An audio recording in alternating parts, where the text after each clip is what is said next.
Au nom de tous mes collègues conseillers départementaux, je vous souhaite la bienvenue au Conseil départemental de l'Orne, qui est la maison commune de tous les Ornais. Mais si vous n'êtes pas Ornais, vous êtes naturellement les bienvenus pour cette belle journée dont je vais vous dire un mot. Je voudrais saluer le Père Bozo qui représente notre Père évêque qui va nous rejoindre cet après-midi. Saluer Thérèse Burel, puisque cette journée, comme vous le savez, est dédiée à la mémoire de Gérard Burel.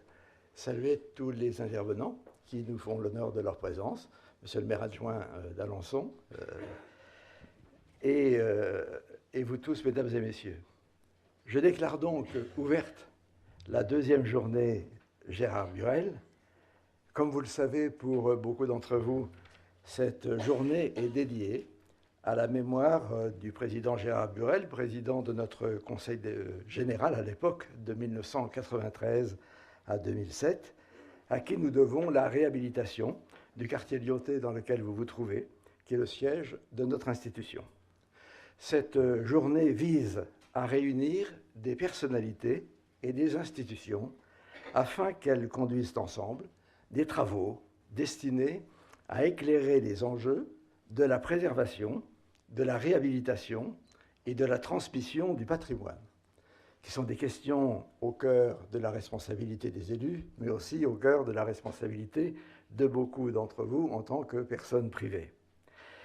Les élus ne représentent pas seulement que les générations présentes, ou pire encore, les générations votantes, mais les élus représentent aussi les générations qui les ont précédées par le legs que les générations présentes ont reçu et les générations à naître.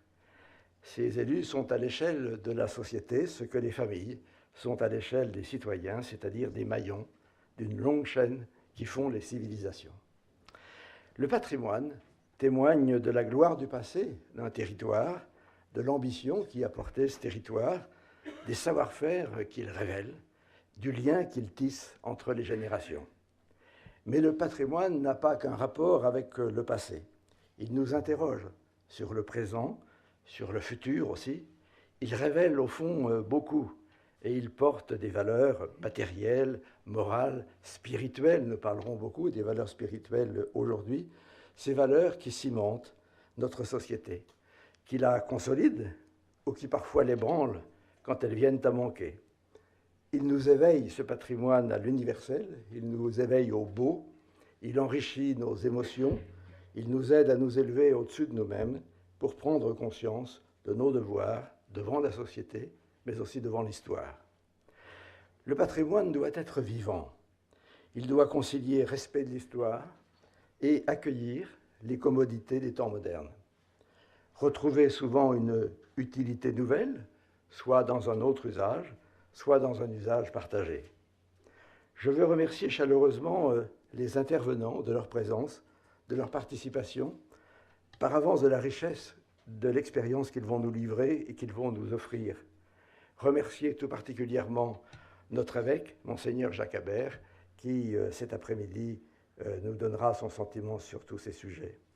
Je veux aussi bien sûr remercier les équipes organisatrices, en distinguant Servane des Moulins-Emery, qui a bien voulu accepter cette mission, et je lui propose de partager ses remerciements et cette gratitude avec celles et ceux qui l'entourent pour préparer cette journée.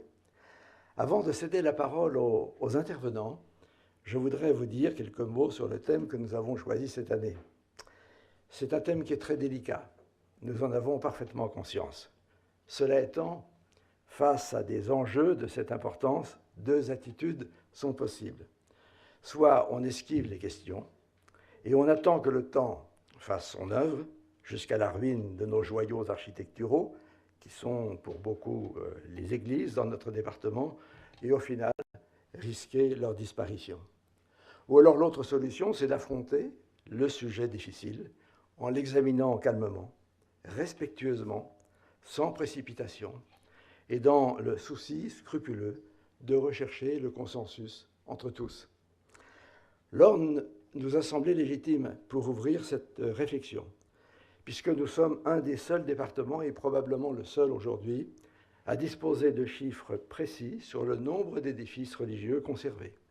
Il y en a 713. Si l'on exclut les oratoires, le corpus est de 558, y compris les chapelles privées et des églises qui appartiennent au diocèse. L'Orne dispose aussi d'un inventaire du mobilier d'intérêt patrimonial conservé dans ces édifices.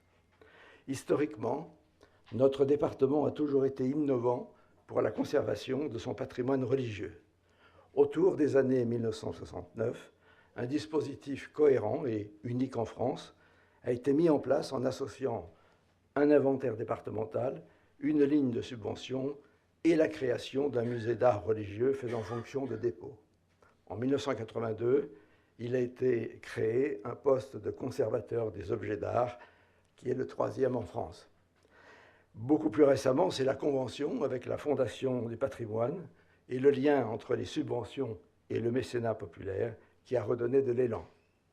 L'Orne est d'ailleurs régulièrement dans le peloton de tête du produit des souscriptions.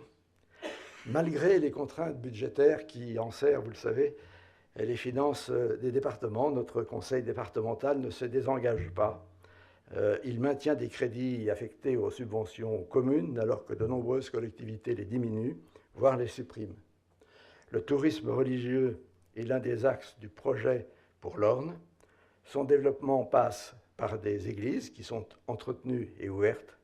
Et enfin, on peut ajouter l'animation du patrimoine avec Pierre en Lumière, initiative ornaise, devenue régionale, et la formation des acteurs avec le Forum du patrimoine qui a lieu tous les 2 ans, et la réflexion prospective avec cette journée Gérard Burel. Là encore, la dynamique semble assez unique en France. C'est pourquoi, je crois, notre département légitime pour ouvrir la réflexion d'aujourd'hui. J'en viens, pour très peu de lignes maintenant, j'en viens plus précisément au thème de cette année, j'ouvre les guillemets, les églises demain, entre usage partagé et reconversion, dont je confiais tout à l'heure qu'il est à la fois délicat et en même temps incontournable à traiter. Selon moi, il y a une urgente nécessité à l'examiner, puisqu'il se pose chez les élus de manière de plus en plus prégnante. L'affectation cultuelle exclusive des églises, centres, des paroisses qui accueillent régulièrement des célébrations ne fait finalement pas débat. Pour d'autres, au regard de l'effort financier consenti pour leur restauration, l'aspiration à une utilisation plus fréquente et forte, toute la question est de circonscrire les usages appropriés, afin que chacun se sente confortable au regard de ses propres convictions, au regard de ses propres conceptions. Je confesse appartenir, à titre personnel, plutôt à la tendance conservatrice, au motif que, comme notaire, je connais la nécessité du temps pour faire évoluer les approches, les habitudes, les pratiques. Cependant, l'esprit conservateur sur les usages ne doit pas conduire à jouer à cache-cache avec la réalité, telle qu'elle est, même si on la regrette, et même si on la regrette, mais plutôt à l'orienter vers des solutions qui sont acceptables pour tous. Notre défi, finalement, consiste à inventer, de manière réfléchie et soigneusement bordée, c'est-à-dire régie par le droit, la conciliation entre l'usage sacré d'une église comme étant priorité incontestable pour tous les offices et cérémonies liés au culte, et un usage profane lorsque cet usage n'est pas inconvenant ou totalement contraire à la sainteté des lieux.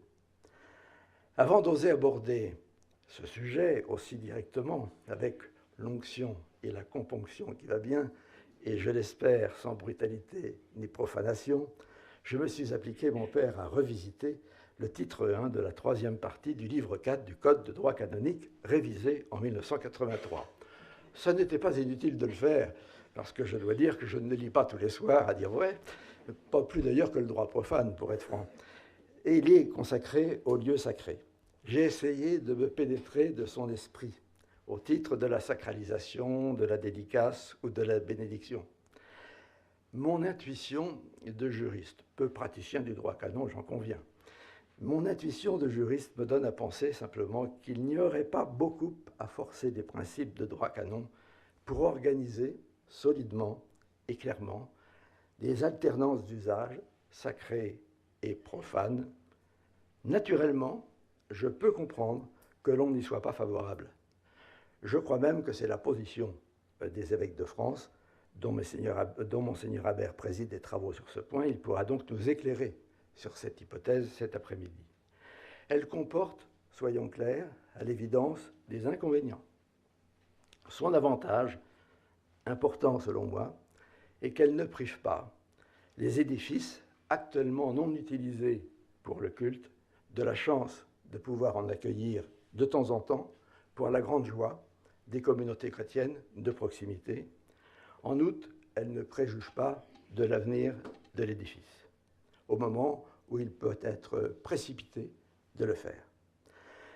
Ma contribution introductive vise donc à considérer qu'il existe une voie probablement possible à explorer d'usage partagé pour certaines églises, dès lors que nous voudrions faire vivre un droit canon assoupli, comme nous le faisons d'ailleurs chaque jour pour le droit profane, puisque dans certains cas, disons-le franchement, il y a de nombreux maires dans la salle, il est quasiment inapplicable. Je ne parle pas du droit canon, mais du droit profane. Naturellement, les applications souples, dans tous les droits, qu'ils soient d'ailleurs sacrés ou qu'ils soient profanes, l'application souple peut toujours donner lieu à des abus ou à des excès. Il revient aux autorités légitimes de remettre, si j'ose dire, l'Église au milieu du village. En l'espèce, l'autorité incontestée est l'évêque diocésain, comme le qualifie le Code, et ensuite le maire et son conseil municipal, dans le cadre des relations posées par la loi de 1907. En étant plus long, j'ai conscience que je deviendrai importun. Mais je veux dire, en pré-conclusion des travaux qui vont durer toute la journée, tout l'engagement de notre conseil départemental pour travailler de manière scientifique, juridique, aussi logistique, parce qu'il y en a derrière, à une adaptation des lieux sacrés qui assurent leur protection, qui offrent la garantie d'un usage qui ne soit pas inconvenant, ni totalement contraire à leur vocation première, ne serait-ce, au final, aussi un moyen d'encourager les fidèles non pratiquants à retrouver le chemin de leur Église. Fructueux échange et belle journée à tous. Merci.